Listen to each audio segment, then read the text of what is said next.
आणि 11 मार्च फाल्गुन मध्य अमावस्या संभाजी महाराजांना वडू बुद्रुक तुळापूर इथं आणण्यात आलं. का?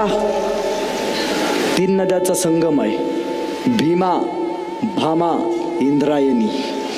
हिंदू धर्मात 3 नद्यांचा संगम पवित्र मानला जातो, यासाठी आणलं आणि शेवटची शिक्षा सुनावली. उस संभा की गर्दन कलम कर दो. वारा स्तब्ध, हापशी आली.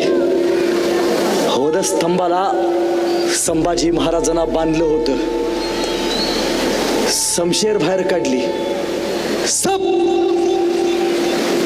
शंभू राजे की गर्दन कलम कर दी. संभाजी राजांच्या तोंडातून एक वाफ निघाली. वाफेबरोबर माती आकाशात उंच उडाली.